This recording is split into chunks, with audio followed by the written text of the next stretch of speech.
What? That's a poor clap. I know, I'm a worse clapper.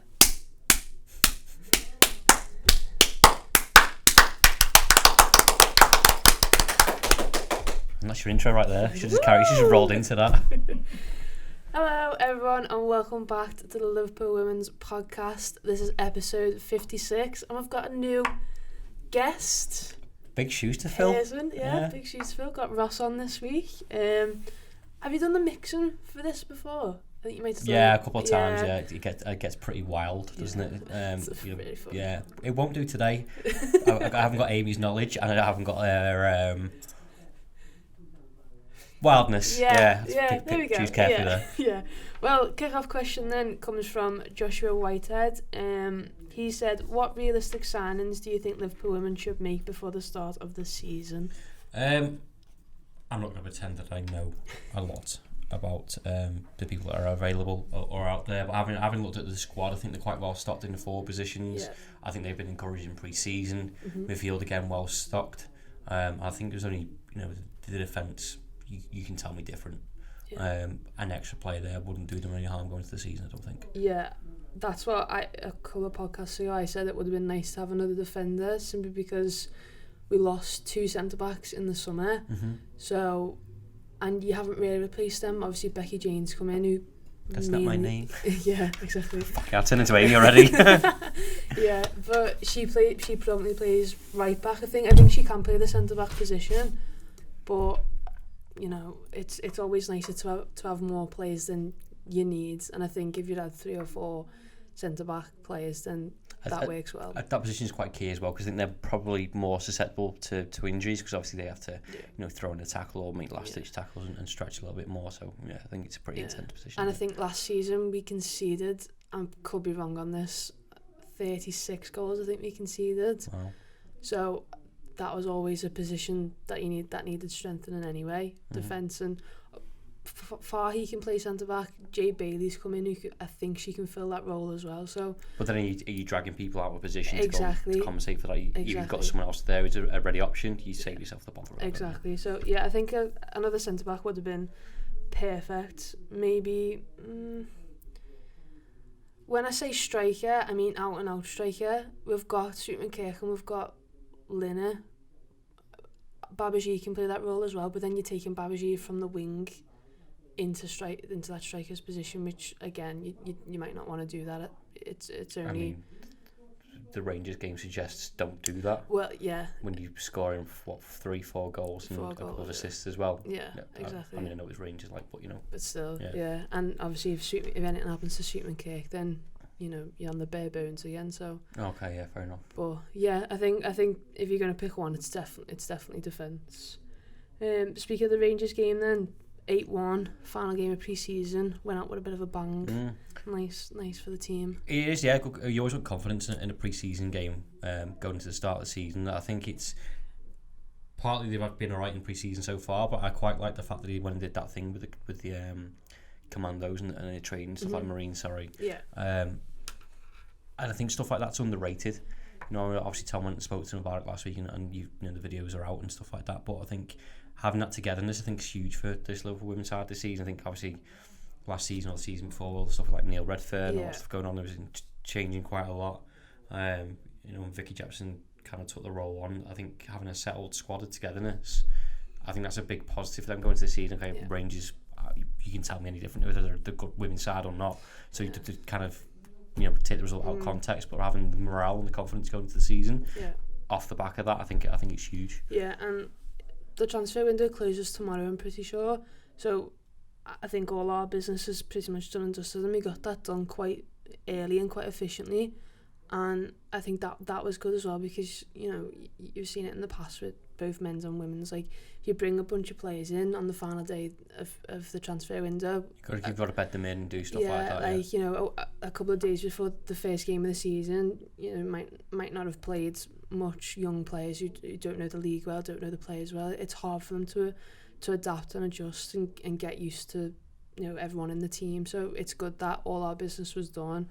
Do you think there's I've got loads of questions by the way, a different target set for this year then, based on that? Because obviously I think I just mentioned then of was a bit of a mess, wasn't it? Like last season and stuff, and it was kind of like it felt like let's just kind of get through this because there's kind of mistakes. Whereas they've used that as a springboard for this season. That together and having that squad ready. Yeah.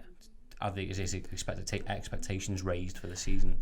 I think it is. I think Jepsen's got a different mindset to maybe what Rev Fern had. I think because she's so she loves this club. She's been involved with Liverpool for so long.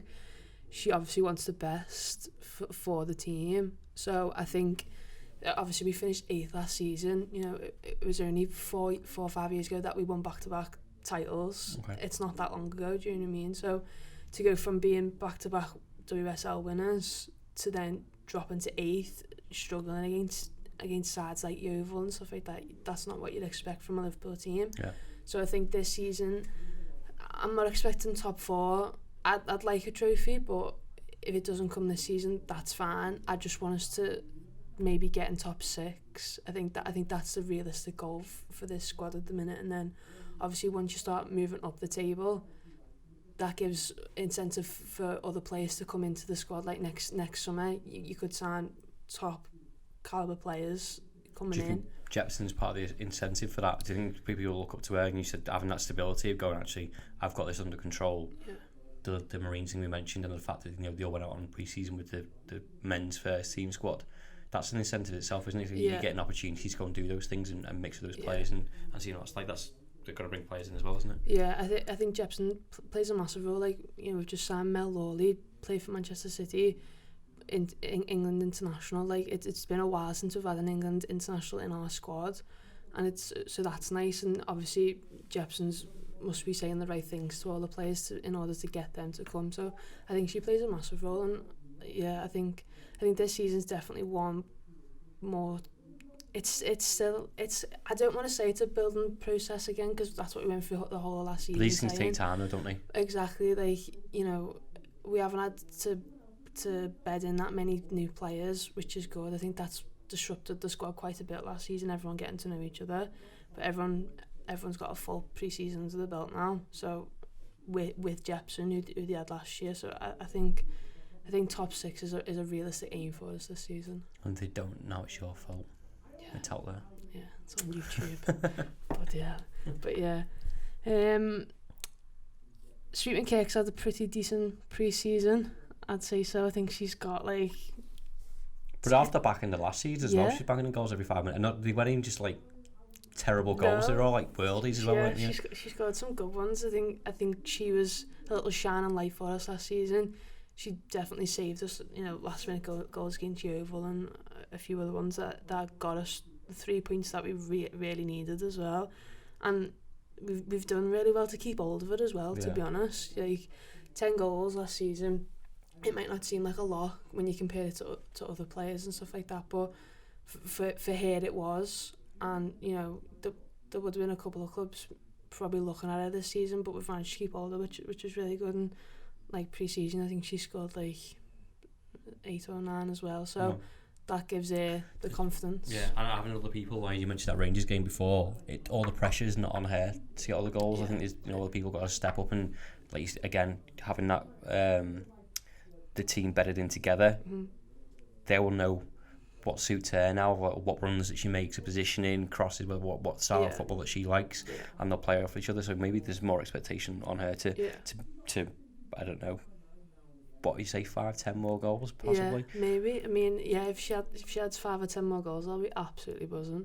But I think it's a big season for Babajide as well, because I mean, she's faster. She's quick. She's really quick. Towards the last end of the season last year, she was performing really well, and she was played up front a few times. I think purely because of her pace, we started playing long balls over the top of the defenders that she could just run onto, and 9 times out of 10 she would get there. But then half of the supporting players were still at the halfway line because they're not as quick as her. So know that feeling.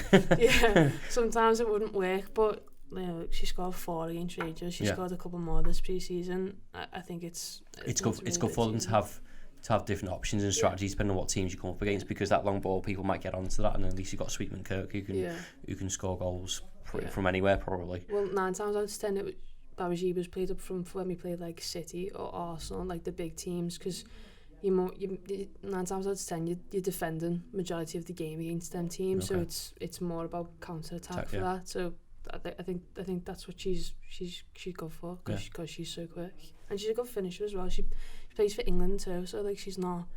So you've got 2 England internationals in the squad now. Yeah, and Charles obviously plays for England as well. They're like under 21s, them two things. So it's looking bright, isn't it? The future looks good. I did this on the last podcast. I didn't really read the comments, so I don't know whether people like it, but I'm gonna do it anyway. NWSL fixture results. Portland are my team, Lauren. Yeah, there we go. Because you keep talking about it. Portland are my team, but no, I'm not going to be biased against them.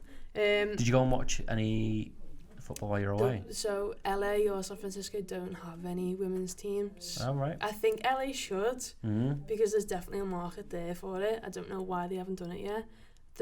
Am I right in saying it's more popular than the men's? It's a good level. Like for example, Portland get pretty much nearly 20,000 each game. Oh wow! Yeah, so it is big. And they all play at like the same stadium as the men's, so that's why they get so many. But like the LA derby was on the day I got there, but we didn't get tickets because we didn't know what time we'd fly in and stuff like that.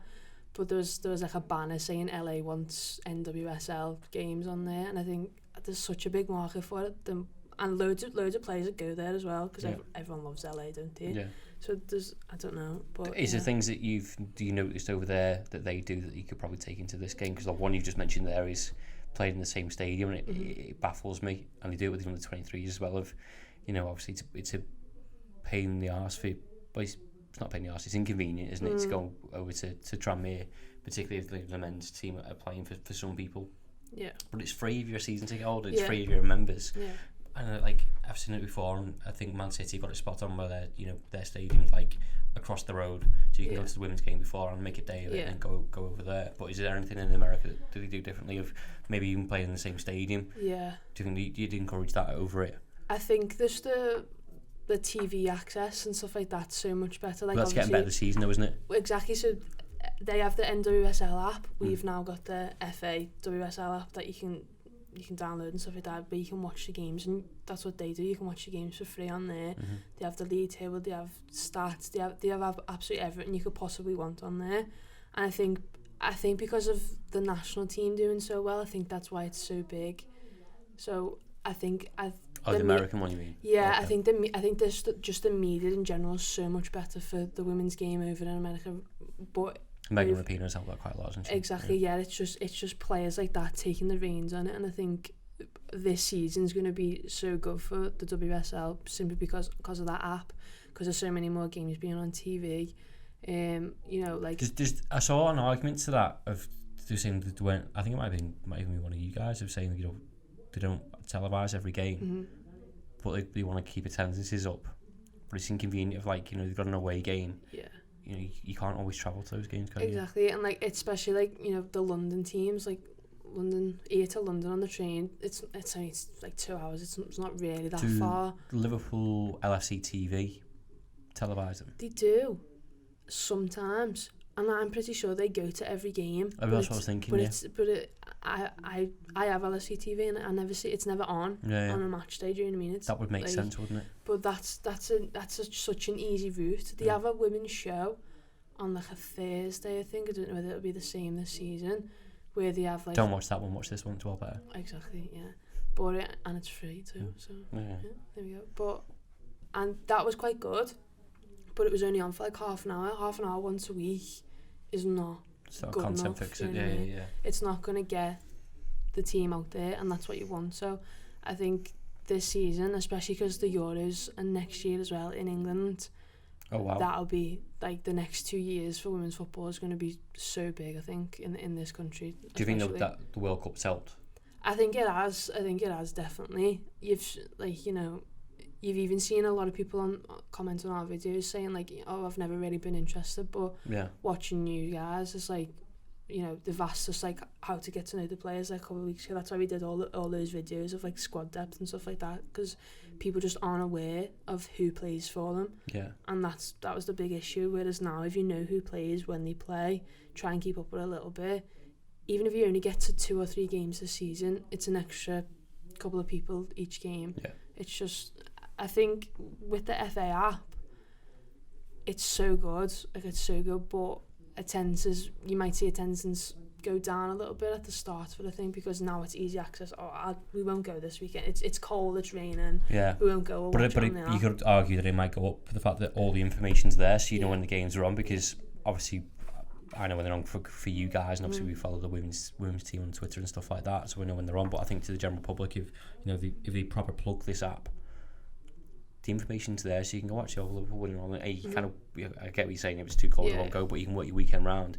And I get, like I said before, particularly those that like season ticket holders or members, they might have mates that that want to go, and even if they go for free, at least they're getting people involved, or kids that can't afford tickets or can't get all the tickets for the first team. I think it's really good that there's a different option there. Well, at the last game of the season against Everton, we had like the second highest attendance in most recent years, which was really good. They thought they were going to beat it, but we didn't.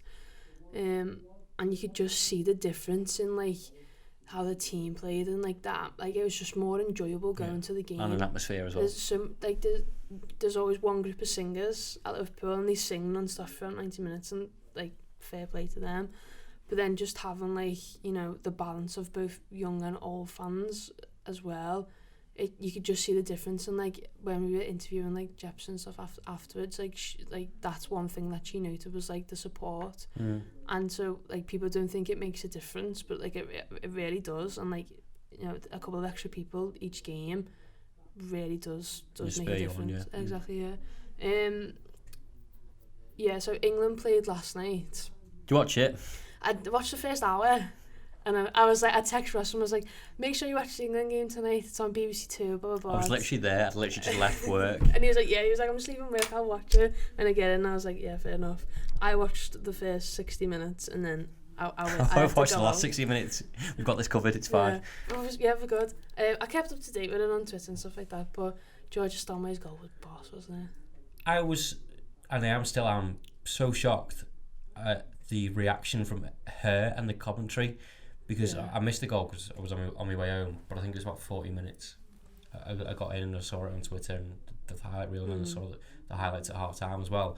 I was like, if I scored that, I'd be running everywhere. Exactly, yeah, I was going to be going mental, and like the commentator just seemed really underwhelming. But I think, well, two things. First off, the build-up play. I think the pass to take out the whole midfield, but she hit it quite hard as well. Yeah. And the first touch just to kind of just light in right in front of her.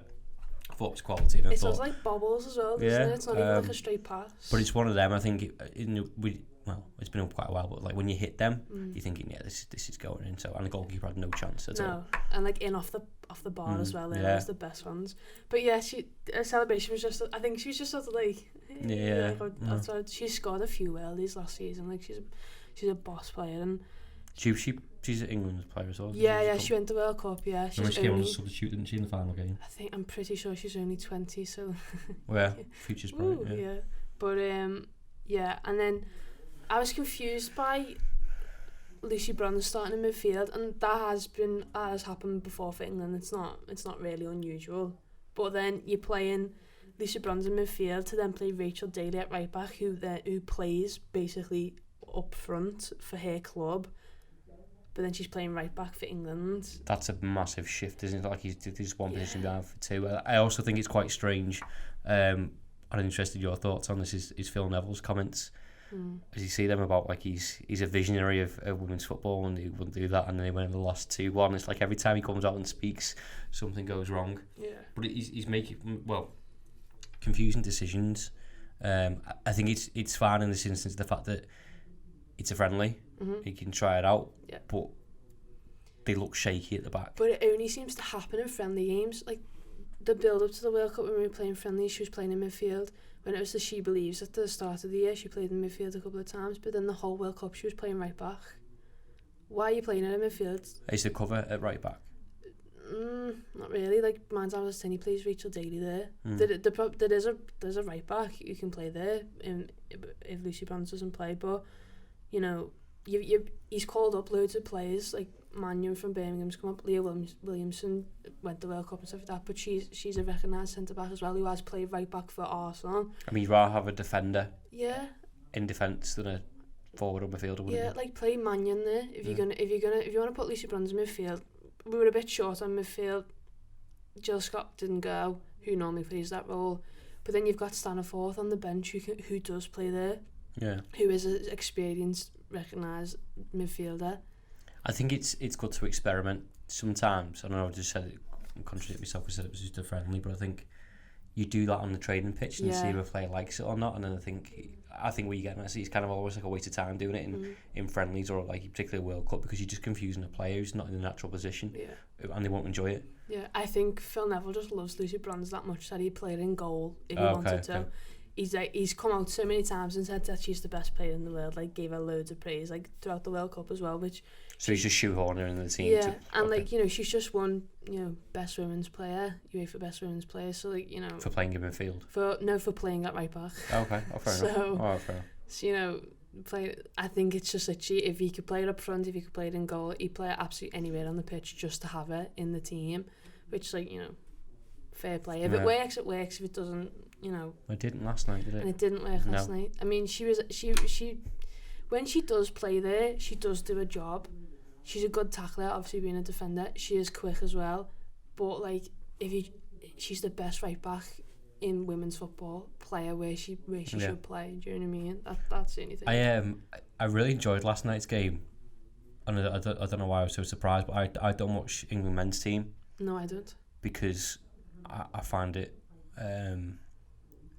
boring, to be honest with you. And I have done for years and years, so it's quite hard to watch that. It was just a friendly because it was just so end to end. Yeah. And I thought it was quite, I don't think erratic's the right word, but it was quite. The commentator saying it wasn't like intense or anything. No. There was lack of control in the game, with the fact that everything seemed a bit rushed. Yeah. But I was almost watching it like a neutral because it wasn't bothered either way. You know, we should be patriotic in sport. England was like, this is a really good game of football, and everyone, until they got into the final third. And I think both sides kind of run out of ideas, and I know England were playing obviously down the right mainly, but I was just like, we'll just put a cross in for the sake of crossing it, and it was like, we won't change our mind and kind of try something different. It was just the same thing over and over again, wasn't it?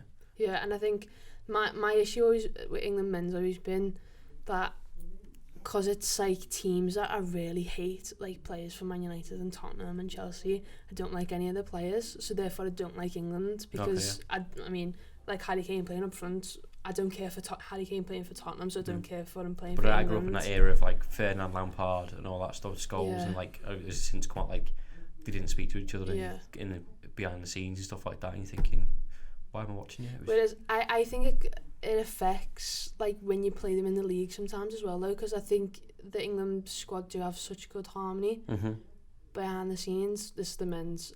So then when it gets to the league, it's sort of like, oh, you're playing against me. You don't want to put a strong tackle in, or I'm not going to go for that ball, or like... You'd rather throw a tackle in, wouldn't you? Yeah, exactly. Yeah. I'd rather them throw a tackle in. Yeah. So like, I think that does affect it, but I just don't care for England.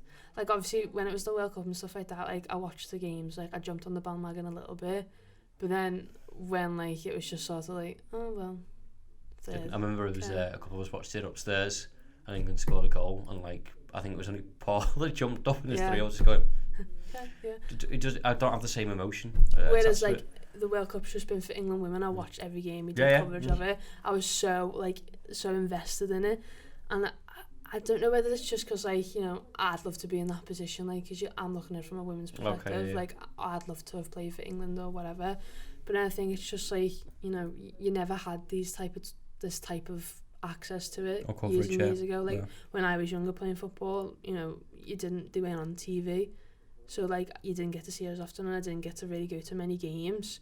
But now, for like a generation growing up, seeing England finish third, like, you know, USA winning the World Cup, like that's massive for them. I think what you mentioned before about, you know, Tranmere and stuff like that, watching a game where there's atmosphere and stuff. I think when you're watching it on telly as well, I think like it adds to the perspective of it, where you're watching it at a full stadium of, you know, people watching the World Cup. That adds to your enjoyment because you can see there's an atmosphere there, can't you? Yeah. And that's to, you know, just the overall watching of it. Yeah, exactly. So there's other controversies. Well, firstly, the Lioness has won Inspiration of the Year award from GQ magazine. It was GQ Men of the Year as well, but the Lioness has won Inspiration of the Year. So whether that's going to cause a controversy, I'm not sure. There wasn't many comments on on Twitter about it yet. No, there will be. But there definitely will be. Wait till they wake up. Yeah. Until 5 o'clock this afternoon. Yeah, exactly. So that might cause a bit of trouble. So keep an eye on that. But so sorry that again. They won Inspiration of the Year. He's won in the GQ in Men's. the GQ Men's 2019 awards. Oh well. Yeah. So. Which is not that big a deal. It's not even a deal. It's not even that big of a deal, but people will make it a big deal because they'll be like, "Oh, England men should have won," because blah blah blah. But what have they done this year? Nothing. Absolutely nothing. Do you know what I mean? So good on them. And then Lucy Bronze, Megan Rapinoe, and Alex Morgan have been nominated for the Best Women's Player Award from FIFA. Now that's caused a bit of controversy about who's been nominated. Lucy Bronze has just won UEFA Player of the Year. She won the treble with Lyon last season. I think she's rightly nominated. Yep, sounds legit. Yeah, Megan Rapinoe won the World Cup. She got top goal scorer. She got something else as well there. She's also quite a big inspiration. She's a big inspiration. Just here, she hasn't played that well for a club. I don't think this season. But she's getting it off the back of the World Cup because she was a standout name, wasn't she, for right and wrong reasons. And so is Alex Morgan. She's been nominated. Now she had a decent World Cup. She scored 5 goals in the opening game. She finished second in the table altogether. Obviously won it. But if you look at her club records, she's only played a handful of times for Orlando this season. She hasn't scored. So do you think there's other people that are more worthy of it than her? Yeah, I'm thinking this is just based off what the World Cup tournaments, because it's by FIFA. Oh, it will be then, yeah. So people were saying Mia Marsh should have been nominated for it. She won the league with Arsenal. She scored 22 goals, Netherlands top scorer, all stuff like that. But she was awful at the World Cup. I think she only scored 3 or 4 goals. So then that's why I think it's purely based off World Cup stuff rather than clubs. 2 of those strike to me as the pin-up girls of football, and I think Alex Morgan is that. Yeah, and that's what FIFA have done for years. I've just going, there's pin-up people and people that they like, and they'll just nominate them for anything for any reason. They've got good reasons to use them, but I think you are right. If someone's had a decent domestic season, then they should be in there as well, because why would you leave them out? Yeah, there's other players from the year. If you've picked Alex Morgan simply because she scored 5 goals and won it, then there's so many other players on that USA team that could have been nominated. Rose Lavelle was player of the tournament for them. I think she was amazing, and she won. I think she won, got 3rd place or something. I can't remember what was that one that came on as a sub in the final? No, she scored in the final. She scored the second goal. She was amazing, and she's only 24. Yeah. So arguably, then why wasn't she nominated? Yeah. Why wasn't Alyssa Nair nominated, who's their goalkeeper? She saved the penalty against England in the semi-final. Performed so amazingly in the final.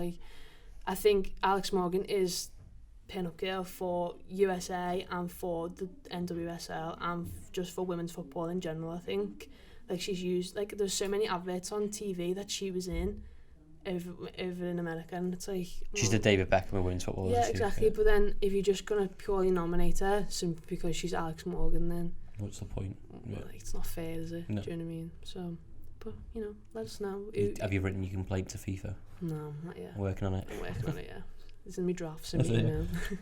But so obviously we spoke about the app before, but I'm not sure. Just back to last night's game. What was Millie Bright doing for? I don't know. I've seen her in a handful of games. One she got sent off in, which is the World Cup. Which is the World Cup. Did she give a pen away as well? Maybe not in that game. Okay, so it was a bad tackle. Yeah, and then I watched her last night, and it was she was under a little bit of pressure. I was just I think that England's good goal, by the way. England's biggest Norway troubles is defence. Yeah. And which is mad because Steph Orton, Millie Bright, one plays for City, one plays for Chelsea.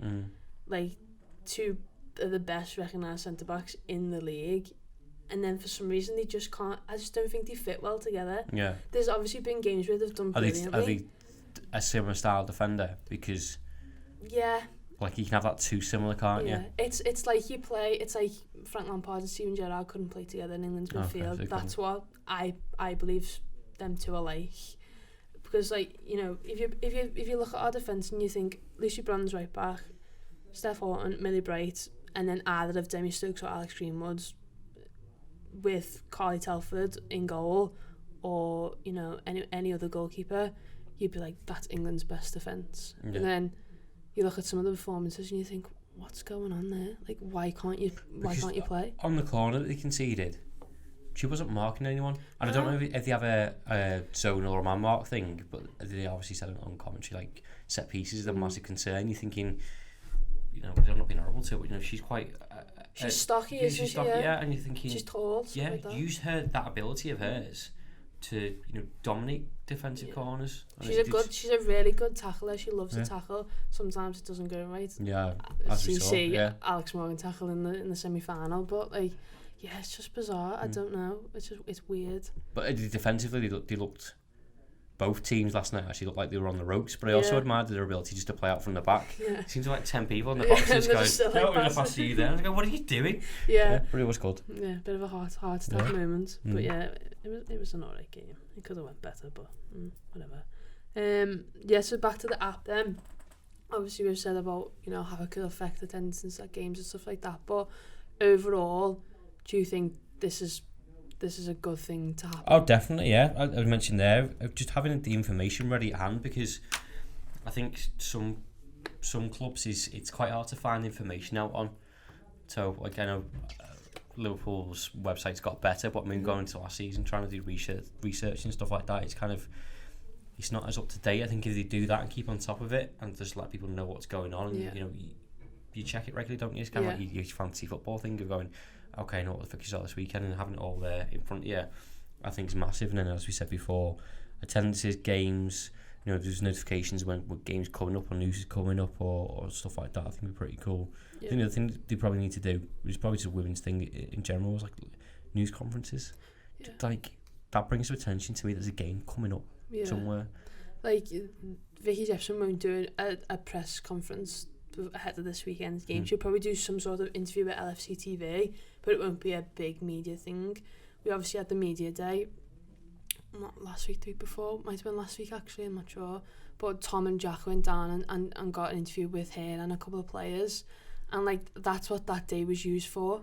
They wanted those videos to go out this week from the likes of us and other people, like Sky Sports were there as well. I don't know whether they've been used or not, like I haven't seen it personally, or whether that'll be used like Saturday. Maybe Vicky Jepson might be on, whatever. But like, that's just something that can get the word out there so much more. Like, if you see it on BBC Sport, if you see it on Sky, and like, you might think, oh, I've got a little girl or I've got a little boy, I'll take them down there. International break for the men's this weekend. Yeah, exactly. Yeah. We'll take them down on Sunday. Kills a couple of hours. Blah blah blah. But yeah, I think they like, even the Liverpool club, it like plug that it's free for people. Like, I know, like we do it, and they do it on the women's Twitter account.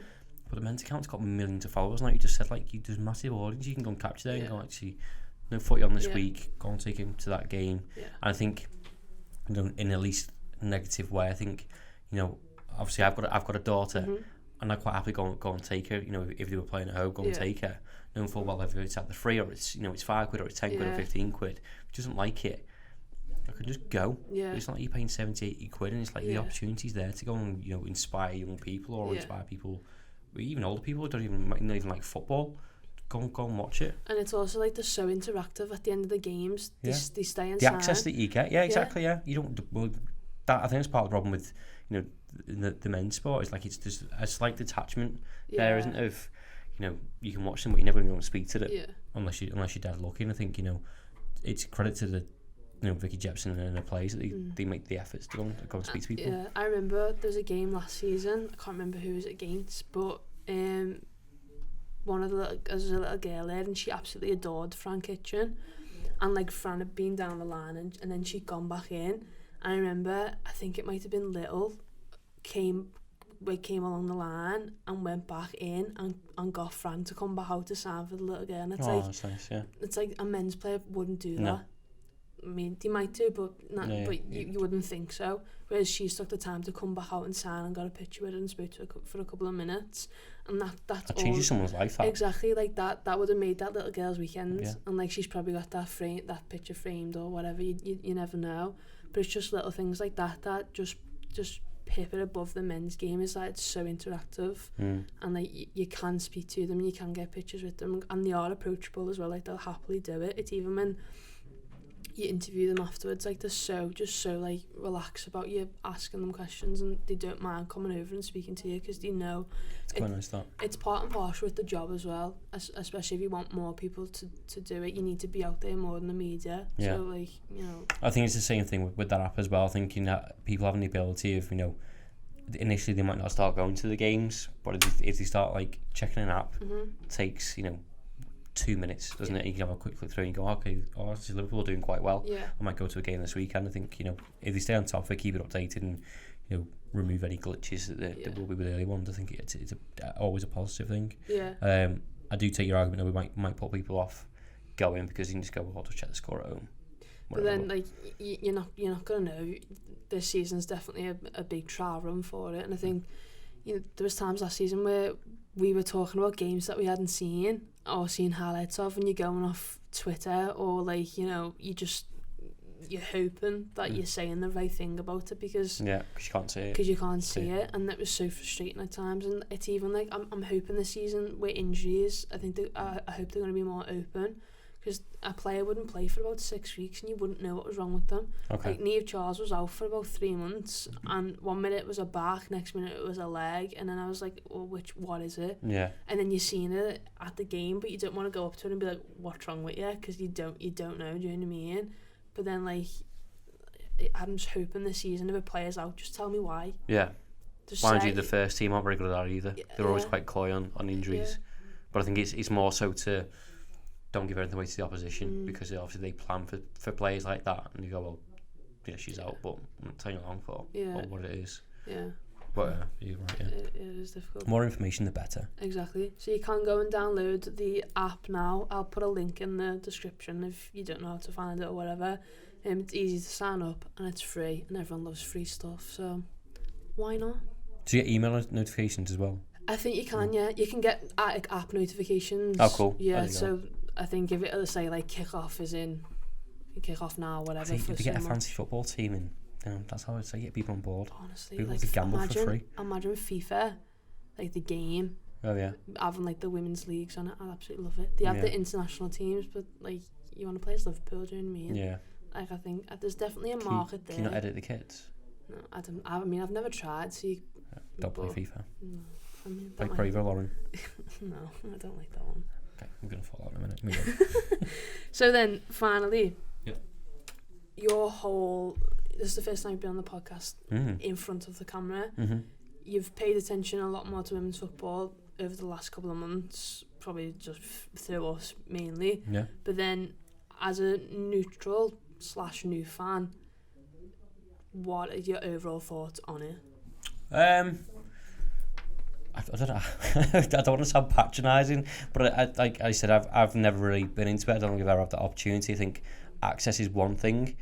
I'm probably, you know, maybe it's not advertisement, maybe it's been brought to my attention for, like, so, you know, you and Lauren, since you started doing this and helping you a tiny bit, I've made a conscious effort to pay interest to it, and it really annoys me when people don't give something a chance.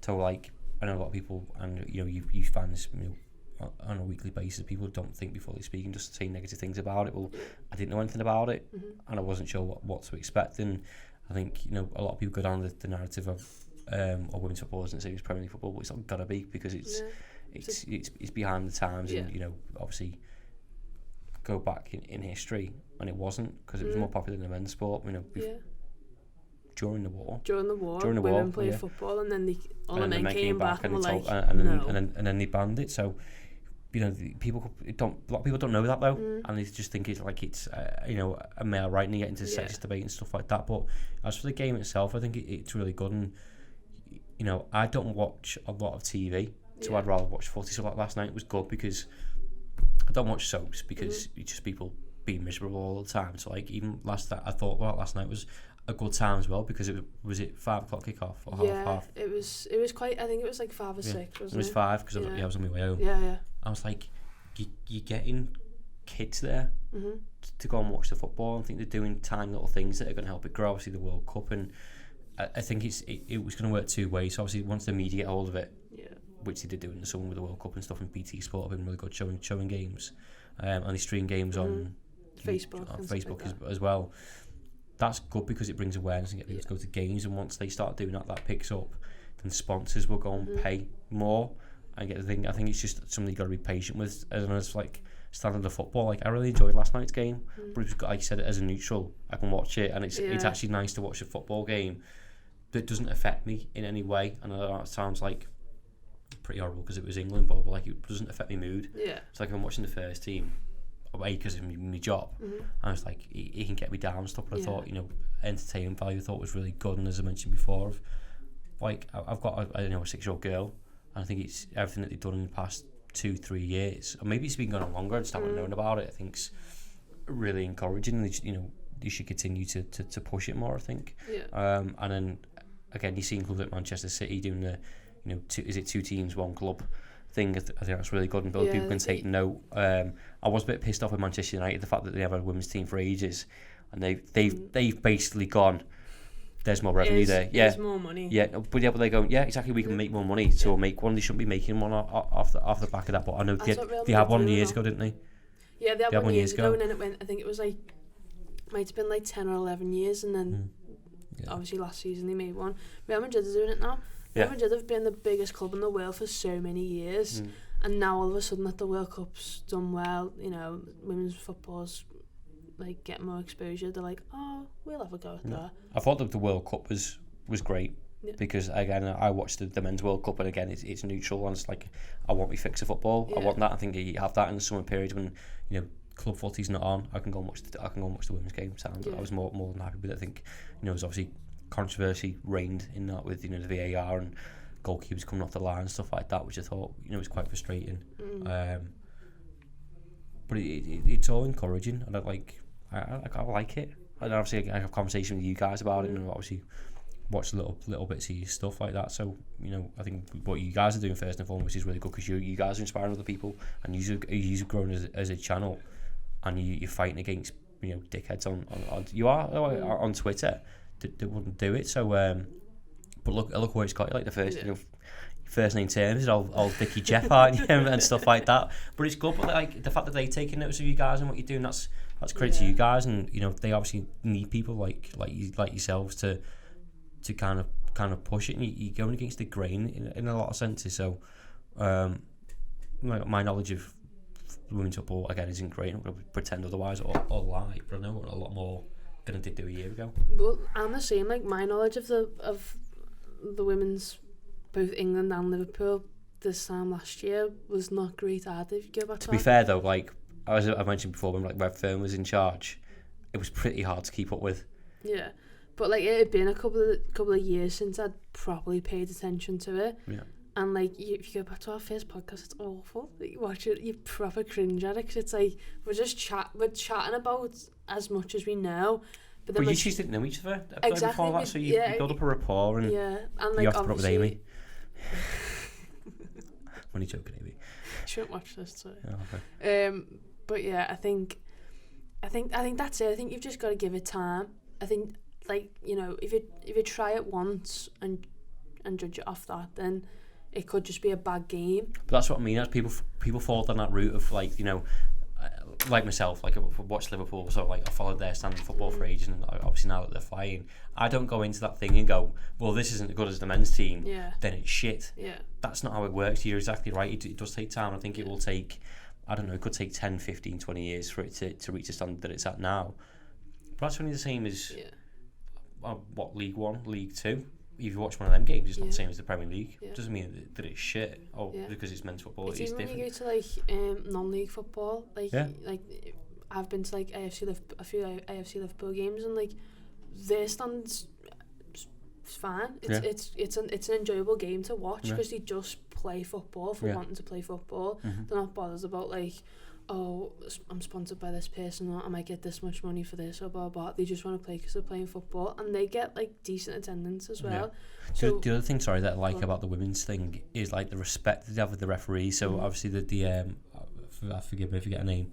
She ended up doing the Super Cup in the end. yeah. Like she was brilliant. It's like they have different things to their game that I think would improve the men's game as well. So having that respect for the referee, they don't argue with them and stuff like that, and they just seem like there's no egos, is there really? No. I think Alex Morgan might be a little. Megan Rapinoe's a bit out there, but I think it sounds really bad, and I'm not like being like thingy towards She's Americans. like with Zlatan, isn't she? But I think Americans are just bubbly personalities anyway. They're just loud people anyway. So I think like a lot of people look at that team and think they're being arrogant, and like they're not. I mean, there's times when they are being like that, but then there's times when. But they back it up with performances, exactly, and they were World Cup winners. Like they did that whole equal pay thing. Like they've put a lawsuit against like the federation or stuff like that, and people were like, "Oh well, you just don't deserve it," and they've gone and won the 4th World Cup, and it's like. Yeah. What's the difference? You can't argue anymore. They've just won another World Cup. Yeah. Like back-to-back World Cups. Like, what is your argument against them not being paid equally? Yeah. Like, that's the whole thing. Yeah. Well, I'm all for it. The more it grows, and like there's stuff like the app, like I'd happily go and get it, and just so I can have like a little look at what's going on, rather than trying to navigate Google, which isn't the most reliable, but that makes your job easier as well. Yeah, exactly. You can just go through the app and go, actually, there are the results for this week. Injury news on any team, suspensions, and suggest a fantasy football. Yeah, that would be. I'd love a fantasy football. That'd be good. But yeah, that could be our multi-million idea. Shh, cut that out, Dan. We don't want to do that, but we don't want fantasy leagues. No one would do it, would they? No one would have that. No. But yeah, well, that's everything on the sheet. Thank you for joining You changed yours, by the way. I added a few things. Yeah, proper curveball then. Yeah, I was like... You're going to plug the Reading game in the build-up? Well, yeah, I am trying to do that then. So, I'm going to do a build-up video tomorrow about the Reading game, so that'll be out Friday, and just keep your eyes peeled for that. Who's on with you? It's just me. Oh, okay. Me, myself and I. I look forward to that one. Do you want me to jump on? You can do if you want. There you go. Yeah, there you go. Amy is sacked. Yeah. Don't come back, Amy. Stay in Cyprus. Please come back. Yeah, and then we've also got all the interviews with Jepson, Babajid, Becky Jane and Leanne Robe on the channel as well. Tom and Jack went down and did that. They had fun. They did a very good job. Kind of gutted they're going to get to go, to be honest. Yeah, I woke up and it like an interview was already out, and I was like, oh, okay, I didn't even know it was happening, but cool, yeah. Was it good? Yeah, really good, yeah. So make sure you go and check them out, but yeah. I know that they speak a lot about the stuff that we've covered today. No, it's very much like they've got to be neutral about it. But I mean in terms of the pre-season, having that build-up and, the training that they did and the togetherness of the team. But I think that's important in any job, and I think the fact that they did nail that down, I think it's encouraging for them, isn't it? Yeah, definitely. Well, hoping for a good season. Obviously, Reading game on Sunday. If you haven't got tickets, go and get them. If you're a season ticket holder... Where is it? Brenton Park, 2:00 kick-off. If you are a season ticket holder, you can go for free. And a member. So, why not? What's your excuse? Yeah, exactly. Yeah. Are you going? I am going. Okay. Tom's coming as well. So, come and say hi. Oh, do you know what? I might go, actually. Come and listen. Yeah, I'll take Alexa with me. Yeah? Come with us. There you go. We're all going. Dan, you come in. No. Why? Oh, Dan, let the team down. He has a hangover on a Sunday. Yeah. Oh, yeah. I mean... Get out in the fresh air, watch some football. The Malbec prefers me to stay. Do you know what might affect it? That bridge in town is getting knocked down, isn't it? Don't know what it's called. Right by the tunnel where you have to go through. Is that the one that you're using to rebuild Everton Stadium? Yeah, they're using a bit of that too. Are they? Yeah. What? Get Everton them, don't they? Yeah. You can't build a new one, you have to use scraps from around the city just to put it together. Just gluing it together. Yeah. It's like, oh, there we go. But yeah, thanks for watching. Thanks for listening. Remember to like the video, comment and subscribe. And we'll see you all next week with a new podcast.